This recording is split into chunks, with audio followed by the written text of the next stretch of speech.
Upon arriving at Colossi, I immediately noticed their keep in violet, a giant fortress of stone and adamantium that climbed from the planet's mantle into the low orbit. Much like the Fang at Fenris, it also served as an orbital dock and a defense station, but otherwise the planet was just a sad mire of polluted cities and numerous gangs and cultists, perhaps more cultists than normal, even on an imperial planet.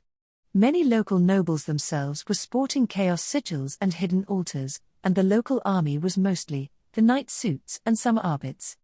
This was doomed world, just waiting to be invaded and taken by chaos. This is bad. I spoke in warning, before Valaine could stand up. Is it worse than you think, Pef? There are summoning rituals going on. Right now. She growled and vanished with her nexus to meet with her Black Shield regiment. I began spreading frag grenades like gifts, while also deploying the troops at important checkpoints and calling Sister Decima out.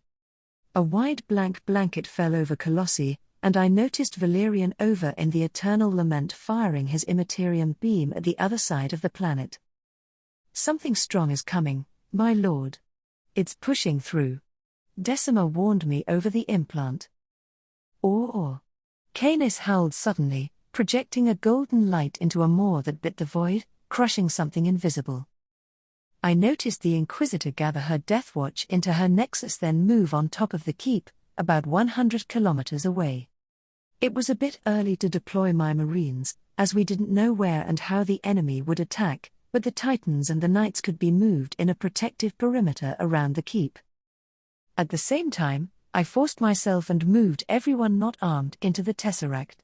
Far easier to sift children and other non-combatants away from the rest. Already, same deep pain was filling my chest, just like at Fenris and later at Elivar. Woo! Canis encouraged me, and bit gently on my gauntlet. Of course, I will use it. But on what? Go autistic all ships. Deploy screens and disperse in pattern beta I ordered in my last Vox transmission. From here on, we would have to depend on passive scans and the Tesseracts. Librarian Valerian had one of them as well, along with half our provisions and a third of the blank auxilia on board the Eternal Lament. Another third was on board the Black Lament and the rest spread over the fleet as inner defenses. As the next second passed, I moved all non-blank crew and troops in the fleet into my Tesseract, just as the warp opened up to produce a large Chaos fleet, led by a huge demon. 2 Arks of Omen, just as large as my Black Lament. 17 battleships, already outnumbering us.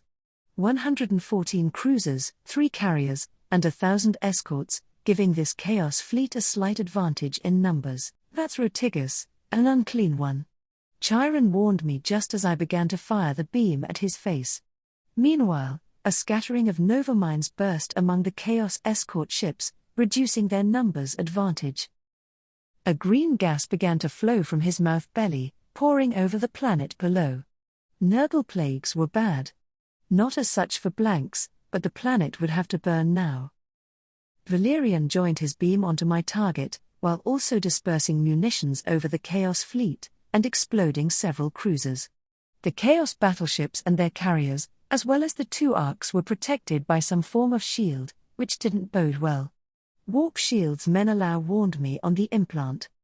Didn't help me much. Decima, see if you can punch one out.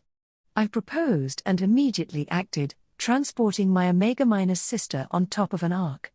Her phase sword flared out and for a second I could see and transport a few Nova mines inside the Ark, before I recalled her. Valerian got the hint and shifted target onto the wounded Ark, and after a minute later the Ark went silent as anything alive was toast now. 1 Ark down, and the Nurgle demon still did not die, instead shaking a wooden staff at me. I felt poison on my lips, and a warm glow emerge from deep inside me. Already that bad? Canis just rushed at my side and placed a paw on my shoulder, and growled at the invisible attack. Next one, Decima. I ordered with a pained voice. Another transport, and the second Ark was breached, allowing Valerian to finish it off. On the surface, around 200 Chaos Titans and 800 Chaos Knights were already attacking the keep, supported by thousands of demon engines and chaos marines. Keep the equipment, Father. We might restore some. I heard Menelaus advise me, in a haze of rapid deployments and munition dispersal. The eternal lament began to fire once more onto the greater demon, when the creature bellowed and chanted Demon Prince Belaka, "It is time." Then he descended on top of the keep to battle the Inquisitor and her black shields. Brother Alaric had a Xenophase blade of his own, while Semnai had a Vibrophase blade of my own design, which allowed him to shred the demon with ease. Sadly, the thing also regenerated just as fast. "Brother Joeton, you help them," I demanded, and immediately transported the Great Blade Master next to Semnai, and 9 Silent Sisters in support. Not all great demons were equal, as I knew well enough from my stupid quest into the Garden of Nurgle. By using the sounding board, I ordered our heavy ships to target the Chaos Carriers before they could unload all their fighters and bombers, while my cruisers focused fire on the nearest Chaos battleship, Click. The Blank Division was instantly deployed to flank the Chaos forces, while the Primaris Marines and their new Astarias tanks joined the fight on the other side.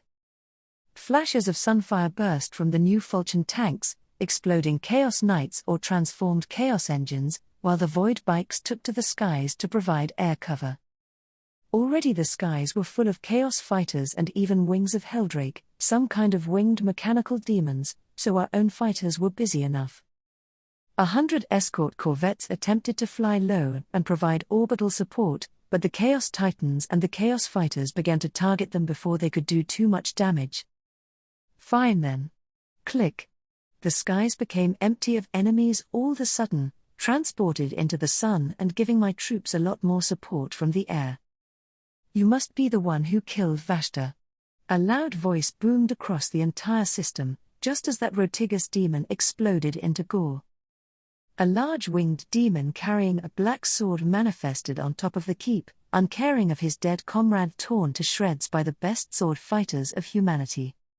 Blademaster Joeton found his phase blade parried by the demon's sword, the first time I saw something withstand the Catan blade.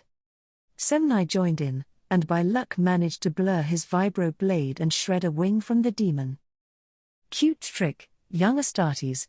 But now you will all die," the one-winged demon proclaimed in a confident voice, just as the Chaos fleet above began to disintegrate, ship by ship. "Absalom, go help," I demanded in a hurry, and transported the Polaris side Titan at the scene, just as a warp pulse evaporated 1,000 black shields and pushed the protected people back. "Worf," Canis demanded eagerly. Okay. I moved into Sabapes and joined the fight as well, even as this Belacra thing blocked a shot from the side Titan, by simply hiding under his wing. That was stupid. The wing was frayed and thin like cloth, not a meter of adamantium.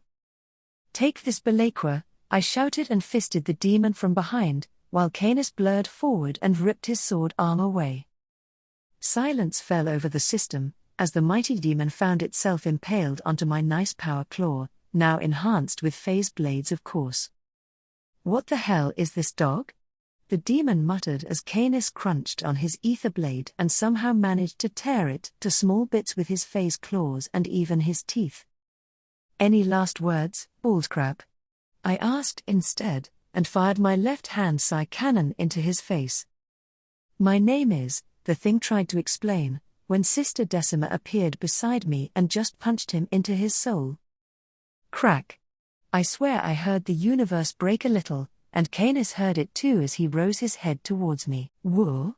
he asked cogently. A decent question too, as the demon changed shape and became an old bald man still impaled on my clawed finger. Before I could do anything, the Inquisitor took out a bolter gun and shot the baldy in the head, ending this debacle. "I'll go clean up the other idiots," I muttered from my side Titan and waved goodbye with a bloody claw, splitting the corrupted guy into small bits that fell onto the dock's platform. Canis rushed to eat his treat, while everyone else stared in awe. I think it was awe anyways. On the ground, Sister Stern was having fun demonifuging Chaos Titans, with even more ease than Necron or Tyrannid Titans, so I took charge of the orbit as usual. May find some nice stuff on these arcs, and then look inside that secret STC vault deep below the keep. These Raven Knights didn't even know they had an entire STC constructor under their mountain fort.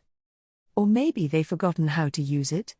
Either way, Pef Lancefire wins. Over half of the planet Colossi is now on fire, some by accident, some by enemy fire, and the rest by our own ships or ground units setting fires to anything corrupted by chaos. Luckily, we did have 1,000 Silent Sisters as well as Sister Stern to halt the Nurgle plagues from melting the main continent, and Immaterium beams to splash infected zones from orbit and kill anything alive, or not. The keep in Violet remained mostly intact, if depopulated. Most of the civilians were still held in my Tesseract, but the vast majority of their arbits or local militias were riddled with disease so virulent it could only be cured by flaming promethium. The Geneta clone, Anzion, was already working on new vaccines and better clone skeins to protect our future population against such attacks, but for a good portion of the Colossi people, it was too late. Not even the night pilots of the Raven House got away intact, losing over 70% to disease and over half of their night suits. They still survived as a house, but barely. Luckily, Sister Stern was close enough to demonifuge away the plague from the keep, and Lady Vardas remained alive. Maybe it was also the blank child inside her. Not even my Crusade fleet got away intact, not from a near-equal opponent in the Chaos fleet. My Apocalypse B pattern battleship was too close from the main concentration of Chaos battleships, and its void shields failed before it could retreat away. The new Weave shield lasted just enough for me to notice and hide it away in the Tesseract, but not before substantial damage was inflicted. The Serenity battle barge took a full strike from the Chaos bombers and got battered badly as well. And the sad part was that Rotigus may have escaped, vanished and surely bruised, but returned into the warp. The other one, Belacor, died his final death, but he was still only a mortal raised to demonhood, not a real great demon. As for myself? As expected, I am stealthily investigating the STC constructor under the keep, although I also found a large vault filled with night suits. Over 1,000 of them. It seems the constructor was at some point building new suits for the colonists, and storing them inside this vault. But then someone important died and took the secret with him. Happened way too often in the Imperium, to be fair. Their loss and my gain. I will only confiscate half of these suits, the more advanced variants like Knight_Castellan. Smaller models like Armiger class could be traded back to the House Raven. However, even among the Armiger there is an interesting model I will keep, called Knight_Moirax. These have a whole bunch of ancient tech on them, from a construct_shield to graviton_pulsar and even a Volkite_view glare that can also be used as a tank cannon. The construct shield itself is a wonder of dark times, a small and compact void shield that can be also mounted on heavy tanks and Leviathan dreadnoughts. While the graviton pulsar is too small to be mounted a main weapon on starships, it can be used in a different role, to lock a target in place for other weapons to destroy it, for example in fighter combat, or even by my larger knights as a secondary weapon. The Leviathans should also be able to use it, as they are larger than an Armiger knight. The STC constructor had all these templates installed, and locked to a Princeps genetic code. I was way overqualified for that, with my Titan pilot credentials and the Clavis engrams of my Rosette. It even had the template for a lightning_lock, basically a directed EMP weapon. Sadly, would be useless against Tyranids and Orcs, or even any infantry in general, but certainly of use against technological enemies like Eldar or Tau. Chaos and Necron were likely immune, due to different operating principles. It would be nearly useless to me right now, but I will trade it away for more ships. Click, and the giant automated constructor vanished in my Tesseract. With a bit of repair and code cleaning work, this constructor should be able to churn out any type of walker suit, from Sentinels and Dreadnoughts, to Invictus warsuits and more Imperial Knights.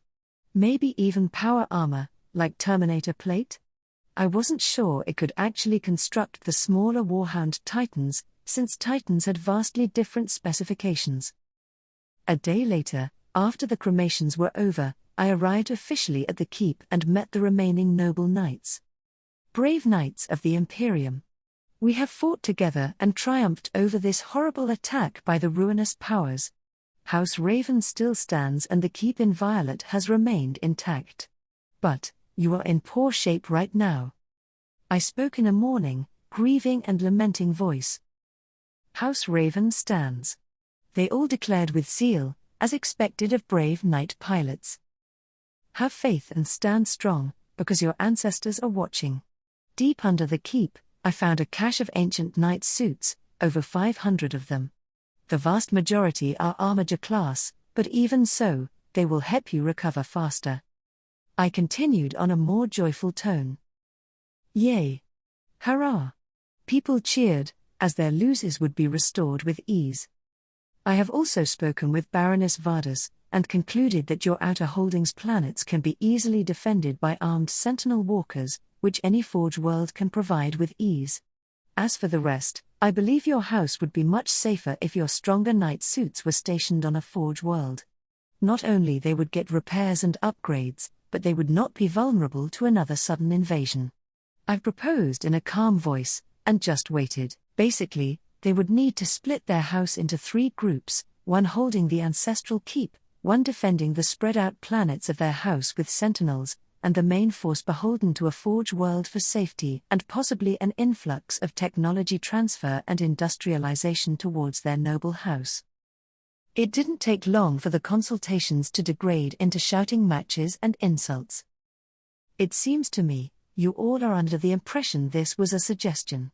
It is not.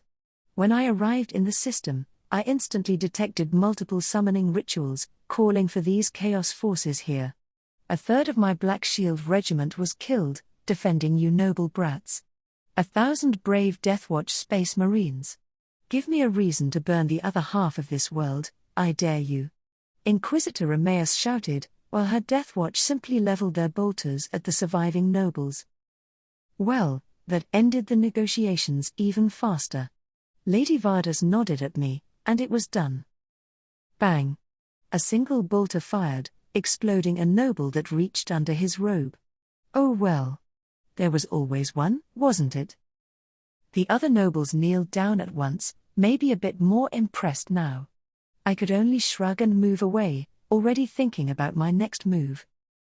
I could take the fleet towards the Forge world of Sigma Ulstari, or I could continue south or west, and crush other Tyrannid fleets still roaming the galaxy. Or I could split the fleet and do both. What to do? Let's wait for now, and repair the ships with my magic Necron orb, as well as any other damaged stuff. Better be ready for whatever the universe threw at me next. For in the dark future of the 40th millennium, there was only war. After considering the odds a little, I did split the crusade in 2. My Primaris Lamenters would move on to the Eternal Lament and provide support to the Forge world of Sigma Ulstari, alongside half of the Auxilia units. We were to meet again at Forge Griffon _4, while my Black Lament and the Knights of House Lancefire would continue onward to Forge Kievar and the home system of the Raven Guard. Spartan would join Valerian and provide him tactical support, while M would remain with me, and continue to coordinate the fleet much better than I could. It was also a test for the Lamenters, as they would deploy without me for the first time in a century. They also took the 4 battle barges and the 40 drop cruisers, as those were part of their normal fleet deployment, including 100 Silent Sisters for safety reasons. Princeps Day was in command of the Deus Ex Titans, and she decided to stick with me. As she put it, I could always father more Lamenters, but there was a single Pef in this universe. Sadly, also true. Sister Stern was practically glued to my hip anyways, but I did send Abel Salam and the Polaris Psi Titan to support the Lamenters. He needed to prove himself as well. During the week of travel, I let Anzion create a durable clone skein designed to support Primaris gene seed, given the hardest possible mental and physical resistance possible for a human, starting from a Katakan genetic template and going much further. M and I also spent these 2,000 years of accelerated time exploring and abusing the STC constructor until it could produce Primaris equipment, although still only the walking type, Terminator and Invictus suits, as well as some new Leviathan dreadnoughts, both for Astartes and the Fragile Sisters. Librarian Menelaus was busy investigating the Nostari Fane on board my Black Lament, and sometimes produced a new STC like the Magna Rail rifle or new mining tools, or even a new type of walker suit called Thunderkin Exoframe that could be used with minimal bionic implants. These exoframes were given to the infantry auxilia and the battle sisters to allow them to carry heavy weapons on foot, as well as the new Blank Void Guards recruited from the Blank Division for ship security. Give them an inch of Blackstone plasteel armor and these new suits would become the equivalent of Astartes power armor, if not as agile. Give them multi-lasers or iron beamers, and they would almost match an Astartes in a few cases. Or even las cannons and heavy bolters, if we didn't have it any better. I was a bit astounded how far we've come, from the times when a simple las cannon was a tank weapon, while bolters were the main weapon of a space marine. There was still much work to be done, for energy generation and sensors, but it would come. I was almost matching the Tau now, not that they had true battleships or Titans anyways. I was not even surprised when both M and Anzian showed up one day, equipped in master-crafted Invictus warsuits the size of a knight. A Primarch clone was still as big as a Primarch, and Vulcan was the largest of them by far. You wasted a decade for these warsuits, I commented wryly. It was only a few hours of real time. In the old days, it would have taken a year or more. M reminisced with a longing voice. There is a small chance that your stepbrother might show up. If you enter his Ravenspire, I offered with a low voice. Corax will probably kill us, not knowing what we are, Anzian said with a sad smile. He might try, that's true. But, remember who I am. I will fist his ass, if Corax tries fratricide on my watch. I answered in a joking voice, and powered up my phase claws with a buzz sound. The two clones glanced at each other, and grimaced. Maybe I was not joking. However, as it happens, luck was on my side. We found the key of our system surrounded by orcs, billions upon billions of them, likely part of the WOG !Garagak going by the millions of mks and larger gargants filling up ships and rocks and several space hulks. Upon seeing the immense orc armada, M scowled and threw me a disgusted look. What? I asked, innocently. You realize the Imperium would crack under this assault. Not only in void combat, but on the ground as well. There are at most 4,000 Astartes here, and some 40 Titans from Graia, and only 4 warlords among those. As for Legio Vindictus, they barely have 23 Titans, the clone grumbled with a morose voice. As if numbers were that important. And yet, you are now a Lancefire, by my grace and blood. How easy do you want me to win? I inquired with my amazing subtlety. The Ordo Xenos Inquisitor sitting at my left simply snorted, while Canis raised his eyes wide at me. Worf. Damn it. No. Not another stupid melee, Canis. We can use all this metal back home. And even to forge new items during this crusade. Plus all the relics a space hulk may have. Librarian Menelaus spoke softly, proving his newfound calling as a Lancefire Grimner. See? That was a wise advice. Not something I expected from a librarian, to be sure. Then again, he was more of a mutated Lancefire than a pure strain librarian psyker. His mother gave him a stern look, possibly to shut him up. Sister Stern just laughed lightly and teleported away, reaching the top of the Raven Spire with a single warp.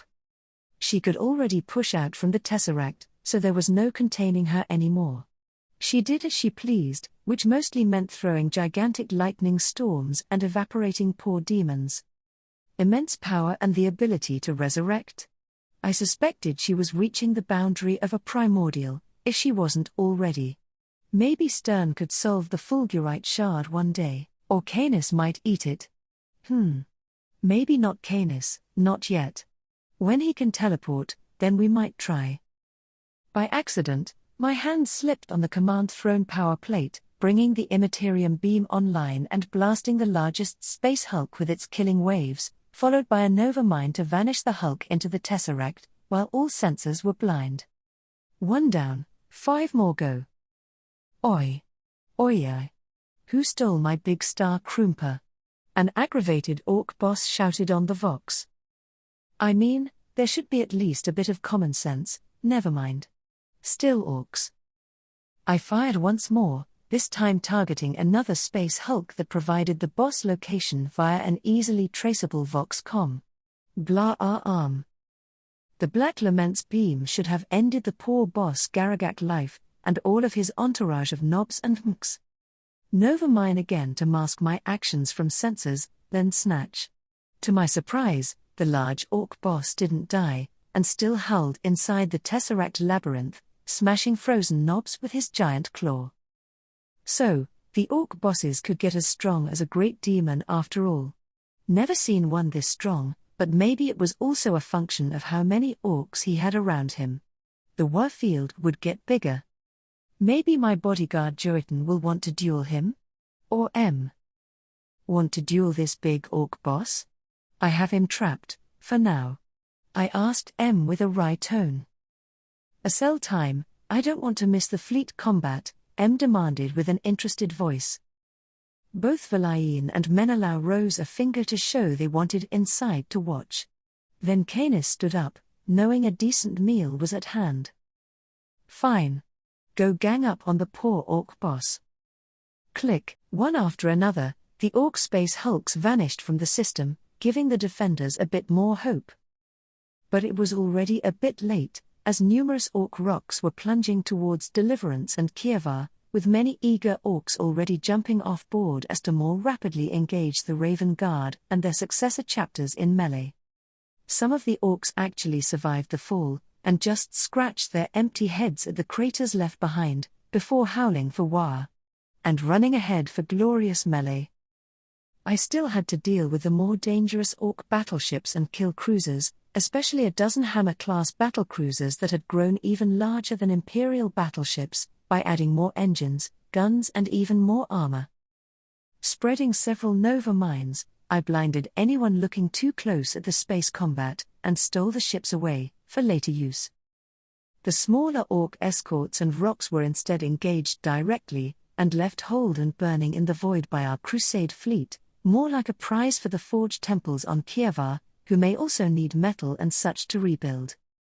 I even left 16 kill cruisers mostly intact, by emptying them of crew and splashing frag grenades inside, before transporting 1,000 auxiliary troops on each, for bragging rights.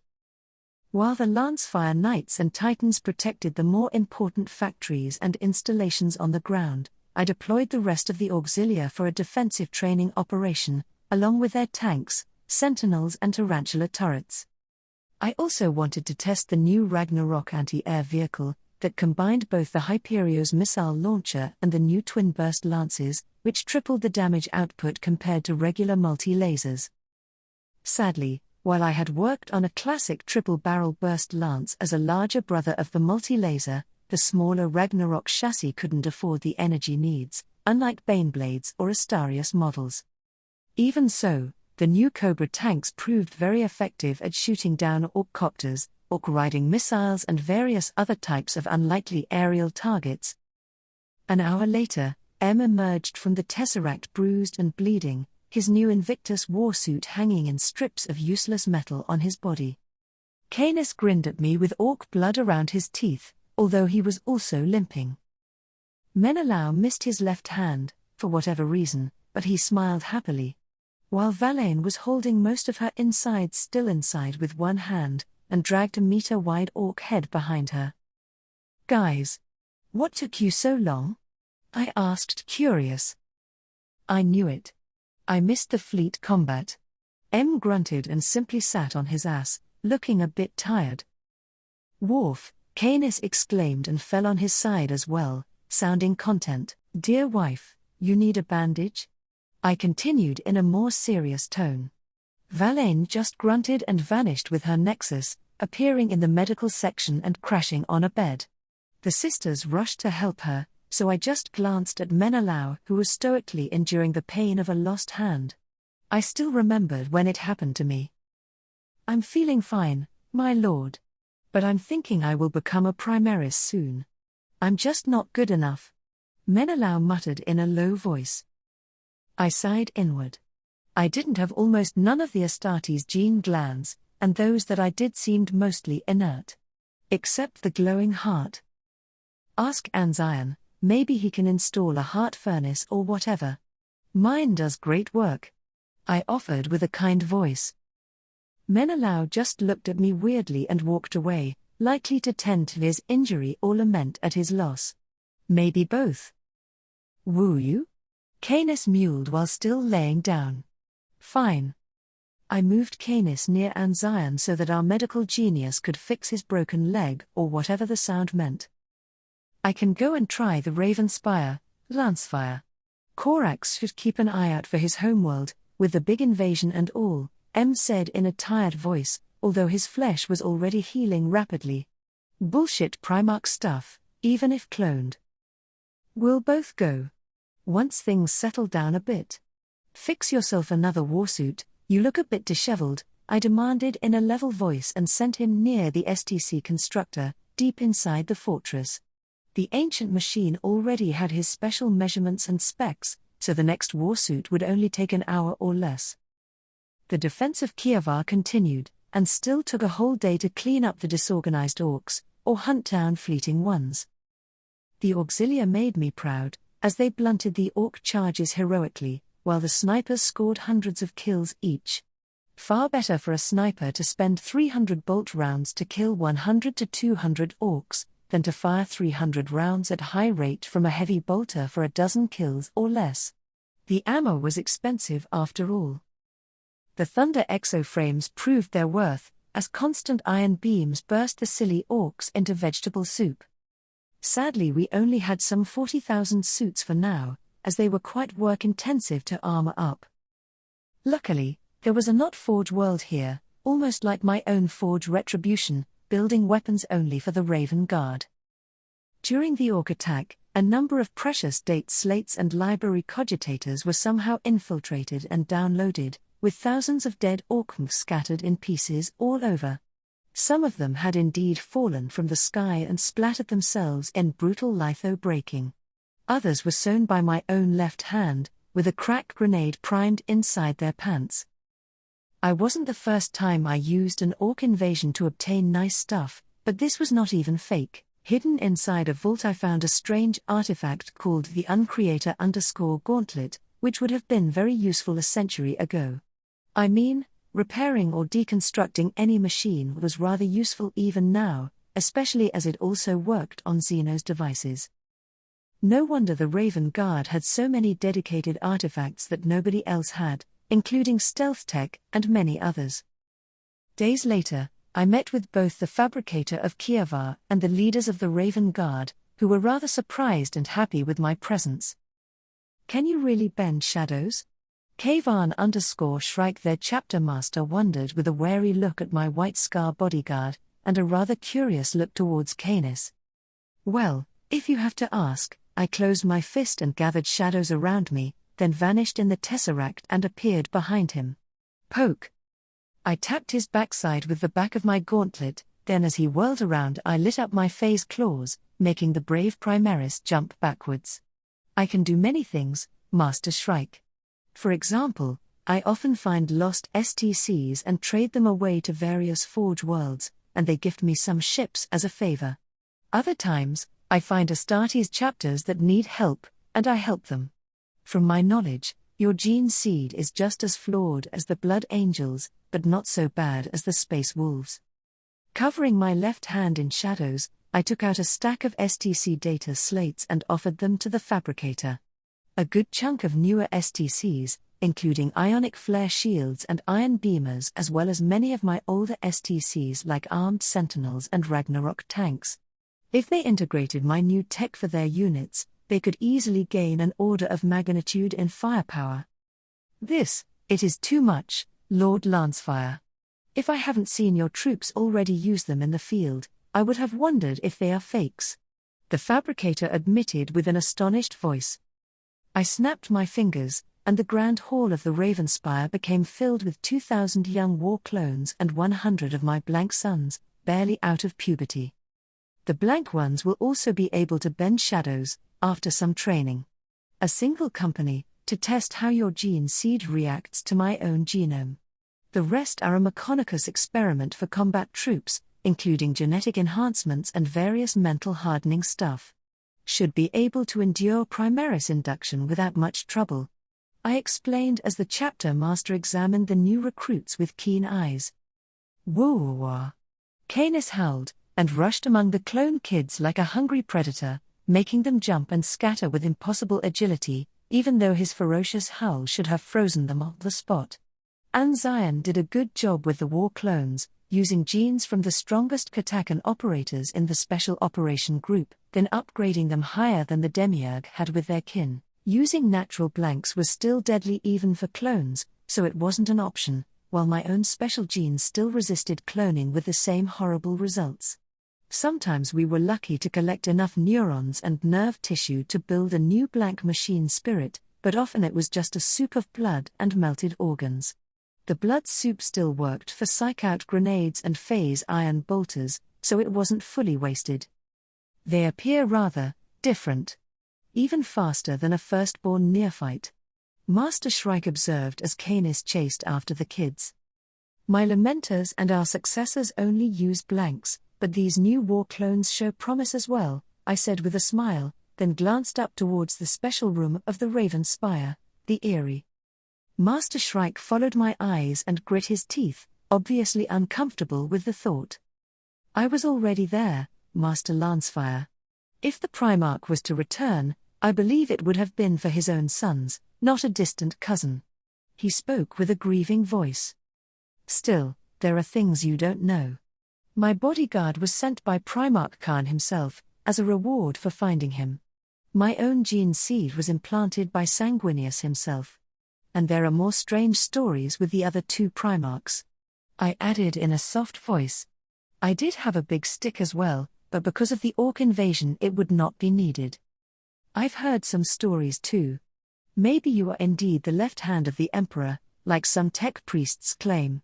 The Raven Guard mused to himself, barely glancing at his loyal fabricator. Come, Canis. I will need your nose for this. I asked the brave wolf who was now giving pony rides to a bunch of my young sons, even climbing walls as the kids cheered. Quite the show, Wolf, my loyal friend. I will disable the stasis fields. The chapter master promised and then ran towards a wall, then vanished into a shadow. Hey! I wanted that shadow walk skill too. I think it is a trait from their gene seed, Lord Lancefire. Not that you need more cheats. Brother Joeton spoke with a wise voice. I pouted and sighed audibly. My gene seed made me want to eat people. How was it fair? A minute later, the chapter master jumped down from another shadow, and just nodded towards me, while a bird's skull nodded as well from his belt. Click, as I entered the room, I felt the darkness become solid, as if it was alive.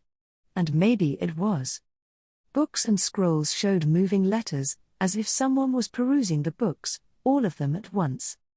So I took out my Emperor-signed warrant and just set it on the bookstand, proof of my allegiance and trustworthiness. The darkness drew back, as if in pain. After a moment, I heard Canis growl in warning, so I stored the warrant back in its null box. Canis, don't hurt him, I said softly, and gestured towards my wolf. Canis sat down, and moved his eyes from side to side, as if he could see something inside the shadows. Something was surprised inside the darkness, and a pair of ravens flew out and perched on a bookstand, looking at me with doubt. I didn't come here to reveal you, Corax. I just wanted to offer some help, if you need any. A nice phase sword, or phase claws. Maybe repair your equipment, or offer you armor and weapons. You should know I have a lot of good things. I proposed with a shrug, and lit up my claw, then made it blur. Canis raised his own paw and extended his phase claw just to show he was armed as well. Not afraid? An old and wary voice asked from inside the darkness. I killed Slanch, you know. Korn is also dead, and Nurgle is shattered into small bits, as weak as a great demon. You can carry on to fight in the dark, but soon enough you'll remain without targets, I said with a sad laugh. The darkness gathered into the shape of an old and frail man, wearing bits of armor and broken adamantium claws on his left hand. I don't want my sons to see this. Nobody should see what sad shape I am. The old Primarch muttered and gently caressed Canis on his head, sounding quite worn down. You fought on, for millennia. By yourself. I can respect that. And I also approve. I answered with a nod, and offered him a bottle of expensive Damascene. Ha! You approve?